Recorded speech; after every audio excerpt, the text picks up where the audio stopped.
ẹ̀yin tèmi ṣé ẹ rí title a fẹ́ fi kọ́gbọ́n ni èmi náà ní experience yes personal experience mo fẹ́ share ẹ̀yin yes mi ò mọ̀ bóyá ẹ ti ń travel from one place to the other pẹ̀lú mọ́tò ọjà ó lè jẹ́ from Kaduna to Kano, Kano to Abuja, Lagos to Port Harcourt, Port Harcourt to Owerri àbí Enugu or Ogun to Kwara, Kwara to Ondo to Osogbo like ó lè jẹ́ within 30 minutes journey or 1 hour ó lè jẹ́ kìlómítà méjì or mẹ́ta any kilometre ṣe tó discover pé tó rí pé ó bá ẹlòmíì sùn ó kàn dó obìnrin ni ó mọ̀ bóyá ìyàwó ǹjẹ́ aníyàn tó nírú experience yẹn tó fẹ́ share wá mẹ́wàá ṣẹlẹ̀ yes mẹ́wàá ṣẹlẹ̀ eléyìí a fi ń kọ́gbọ́n ni ọgbọ́n tèmi wá fẹ́ kémi kẹ́ ẹ fi kọ́ èmi ò ní kẹ́ ẹ fi lọ ṣìwàwù èmi fẹ́ kí you have to be at alert you have to be at alert but before kí n tó lọ sí the main experience tèmi tá máa fi draw knowledge bóyá tó bá di lọ́la a lè rí experience èèyàn méjì mẹ́ta tá máa fi share yes tẹ́ fi mọ̀ pé kíní yìí ṣẹlẹ̀ ó lè má jẹ́ this particular one but experiences tó lè jẹ́ kí ọkùnrin wà at alert tó lè jẹ́ kí obìnrin wà at alert please we need to hear it from the horse's mouth ẹ lè send me ní voice note ẹ jọ̀ọ́ ẹ lè send me voice note and your identity will be very safe ṣebí èmi lèmi fẹ́ sọ tèmi yìí ẹ listen very well but before kí n tó go there tí n bá sọ léyìn sìn ẹ̀yin sọ pé kí ló wà níbẹ̀ but ó lè jẹ́ nǹkan serious sí àwọn ẹlòmíì èèyàn kò ní problem ó kàn bí mi lè ro ní on point ẹran bá yí kí la lè fi ṣe tó máa dẹ̀ ẹran bá yí pé ẹran yí òun ra ẹran òun need láti lọ dá gbogbo ẹnu òun ò rí jẹ so kíní yẹn ó ń jẹ́ kàyéfì fún un torí ijọ́ mi well nǹkan púpọ̀ la lè fi bọ ẹran nǹkan púpọ̀ àwọn míì máa ń lo kánwá kán funfun ni kán funfun kì í ṣe kán búlálà funfun ni wọ́n máa ń lò ní north dáadáa láti fi ro túwó àwọn míì dẹ̀ máa ń lo ìṣó but èyí tèmi lò tó wà very effective tó ti wà very effective dáadáa mo ti lo kán rí then rice mo lo rice wà very very effective ìwọ tó bá rí pé ẹran yẹn le kàn bu rice agolo kan ṣànù kó dà papọ̀ mẹ́ran yẹn ó máa soft tea dẹ̀ kán funfun yẹn so ẹ̀yin tẹ́ bá lè rí kán funfun yẹn ẹ lo rice I'm telling you and for any other person tó bá yẹ pé bá ní stubborn bone níbi toes yín àbí níbi ankles yín yes ẹ ṣe rice ẹ fi ṣe max máa sọ ẹ po rice pọ̀ kó tìkì ẹ fi lẹ́bẹ̀ then tẹ́ bá ṣe yẹn tán ẹ máa fi olive oil ẹ máa fi rá yes ibi tí mò ń lọ pọ̀ ẹ̀yin tèmi tí n bá dẹ̀ narrate story mi mo fẹ́ wà romantic nítorí pé kíni nítorí fún ọkọ ni àtìyàwó experience yẹn ó lágbára experience yẹn kò fẹ́ kúrò ní brain yìí ẹ̀yin ọkọ àtìyàwó ẹ emulate this is only point kan bí tí mò ń lọ ó possible kí n gbàgbé fún àǹfààní ọkọ àtìyàwó ẹ máa ṣe surprise romance fún ìyàwó yín ẹ máa ṣe surprise romance fọ́kọ yín ọkọ yín lè dúró níbì kan kẹ́kàn mọ́wọ́ lọ bí ẹpọ̀n rẹ̀ ni àbí bí oko rẹ̀ ìyàwó rẹ̀ lè dúró kó kàn fọwọ́ kan látẹ̀yìn ìgbà míì ó máa ń send signal tí ẹ lè ever underestimate ó lè wà ní kíní kó fọwọ́ ra lẹ́yìn kó wà lẹ́yìn kó fọwọ́ gba níwájú ẹni iwájú you understand surprise romance ó máa signal one thing wàhálà ó máa signal so much things okay ibi tí mo lọ lélẹ̀ mo fẹ́ travel from journey yẹn ò ju bí 2 hours lọ 2 hours journey èmi ò wojú driver o èmi ò wojú àwọn tó jókòó I don't even do that èmi tí n bá ti fẹ́ travel yẹn máa ń wà lọ́kàn mi fẹ́ travel much you understand so a dẹ̀ dúpẹ́ lọ́wọ́ technology most of the things tá a máa fi ń ṣe èròjà fáwọn èèyàn wọ́n máa ń gbé wá ní tá a bá ti pè wọ́n ó gbé wá ni but this particular one mo need láti lọ bẹ̀yẹn Ọ̀rọ̀ tí mò ń sọ yìí kò ṣe pé ó ti pẹ́ púpọ̀ náà, kò pẹ́, but àsìkò ìgbà tá à ń lo ìjáàbù kékeré, kì í ṣe pé ìjáàbù ńlá. Èmi kàn wọlé, that journey 2 hours, ó ń ro mí lójú. Journey máa ń sábà ro mí lójú, èmi máa fẹ́ sùn. Àwọn tó jókòó tì mí, mi ò tiẹ̀ mọ̀ bóyá wọ́n pé méjì àbí mẹ́ta. Mi tiẹ̀ take note. A bẹ̀rẹ̀ journey like 20 minutes to the journey. Tá a bẹ̀rẹ̀ journey yẹn, atẹ́gùn ti fẹ́ sí mi, èmi ti ń sùn ẹ̀yìn tèmi.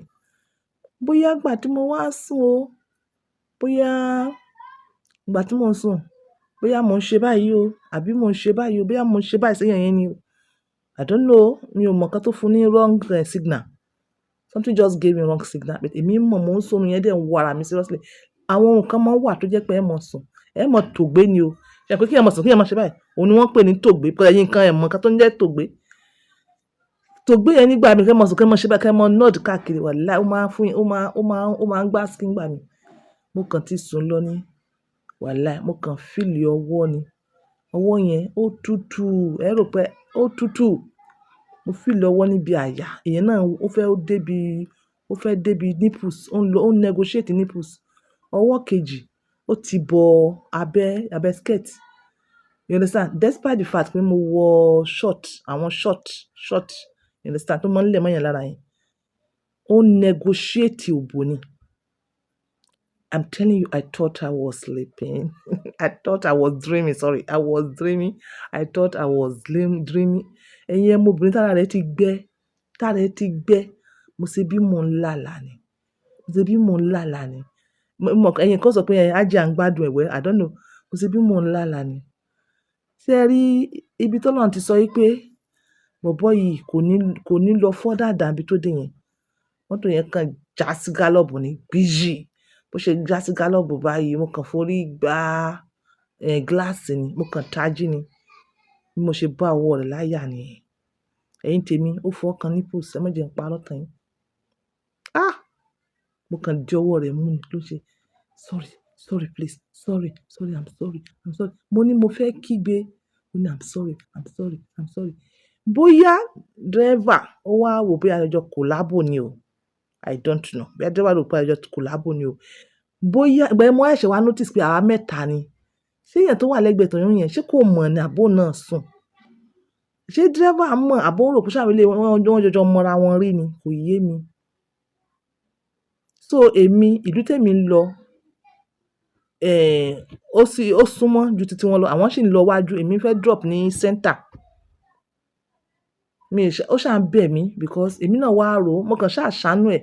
Mo ní tí mo bá kígbe ńsìn, àwọn málà yìí wọ́n ó na tiẹ̀ ta. Wọ́n ó ju òkò mọ́, wọ́n dẹ̀ lè pa síbẹ̀ yẹn.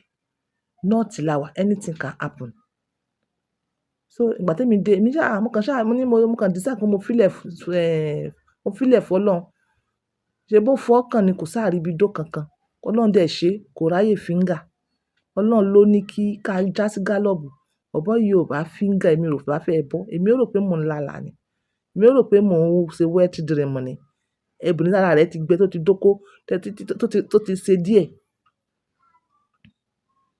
Mo ṣáà dé ibi tèmi ti sọ̀kalẹ̀, mo sọ̀kalẹ̀, lọ́nà bá sọ̀kalẹ̀, mo rò pé kí ló ń ṣe? Ló bá káràmásìkí, ló tún bẹ̀ mí again.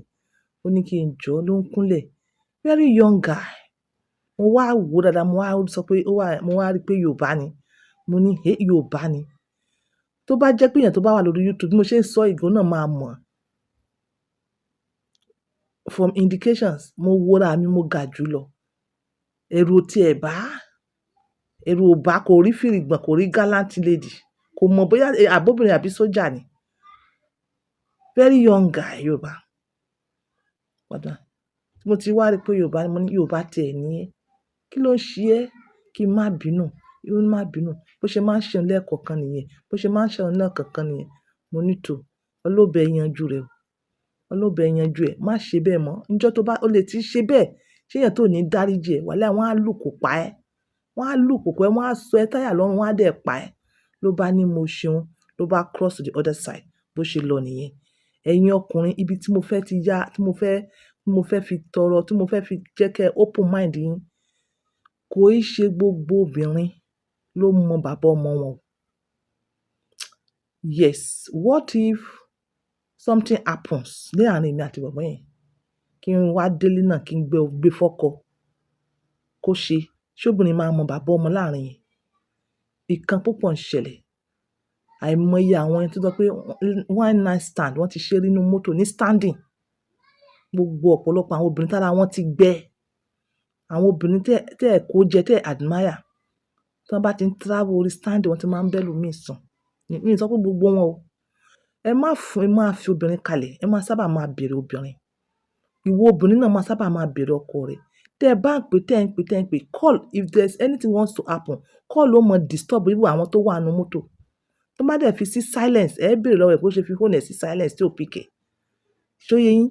Ẹ máa sábà fi obìnrin kalẹ̀ lẹ̀. Tó obìnrin bá sì lọ tó travel dé, yes, ẹ check ẹ̀. Oore ọ̀fẹ́ wà láti check ẹ̀ dáadáa. Oore ọ̀fẹ́ wà láti ṣe sùúrù láti má tètè bá sùn. You understand? Fún obìnrin tí ẹ bá trust. Ẹ̀yin obìnrin náà, irú nǹkan bẹ́ẹ̀ yẹn ti ṣẹlẹ̀. Ẹ ní sùúrù.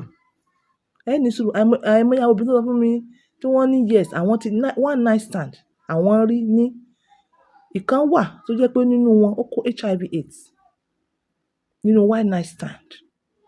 So ìwọ ọkùnrin tó bá ní oore ọ̀fẹ́ DNA, ẹ̀yin obìnrin náà, ẹ encourage ọkọ yín kí wọ́n ṣe, especially ìwọ tó bá ti fall victim irú àwọn onídòkúdò nínú mọ́tò.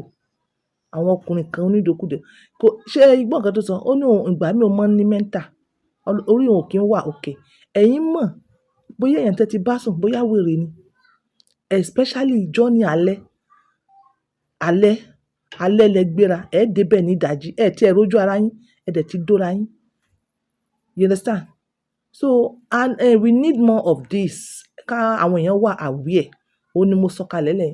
Èmi, okay, ẹ wá wo bọ̀bọ́ yẹn ká sọ wípé alẹ́ ni ńkọ́ tí mo ti sùn lọ. Ṣé ẹ pé bọ̀bọ́ yẹn máa go far. Àwọn míì bàjẹ́ ọ̀run. But èmi kí n lajúlẹ̀ báyìí, kí n wà sure of what is happening in my surroundings. Mi lè ever gbà fún strangers. Mi lè gbà fún stranger because èní kọ́ mo ti mọ̀ pé tí a bá kó àwọn èèyàn 10 kalẹ̀, at least a rí HIV/AIDS 2 àbí 3. Bẹ́ẹ̀ náà sì ni èní kọ́ la ti ń gbọ́ ìdun pọ̀ ẹ̀jẹ̀. Èmi máa ń bẹ̀rù kíní yẹn. Èèyàn tó dẹ̀ lòyàn, definitely wọn ò lè wà nínú relationship pẹ̀lú yín. It must be that one night stand. Èèyàn tó máa lòyàn, èèyàn tó máa lo obìnrin ṣé ń gbọ́. Kódà àwọn tó lu ọkùnrin náà, nítorí wọ́n lu ọkùnrin díẹ̀díẹ̀, bẹ́ẹ̀ kò kàn wọ́pọ̀ bí tobìnrin. Gbogbo èèyàn tó lu èèyàn, one night stand náà ló máa sábà jẹ́. One night stand. Gbogbo àwọn tó bá lò yín, one night stand ni. So fún ọkùnrin tó ní owó rẹ̀, tó dẹ̀ ready láti gba shock, tó ní shock absorber dáadáa, ẹ lọ fún DNA is very, very necessary. Gbogbo obìnrin kọ́ ló mọ bàbá ọmọ o. Gbogbo obìnrin kọ́. Ẹ jọ̀ọ́, ẹ share mi ní experience yín. Very beautiful experiences. Bá a bá ṣe ń gbọ́ experiences yẹn, la máa ṣe máa yàn, la máa ṣe máa mú èyí tó wúlò fún wa. Okay, ẹ̀yin ẹ wo experiences yẹn. Experience yẹn tí mo sọ fún yín, kò ṣe ìsìn o, but ó máa ń wá sí mi lágbárí. Ó máa ń wá sí mi lágbárí because it came as a shock. Shock yẹn ó transmit babaláku dopamine tó ju dopamine lọ.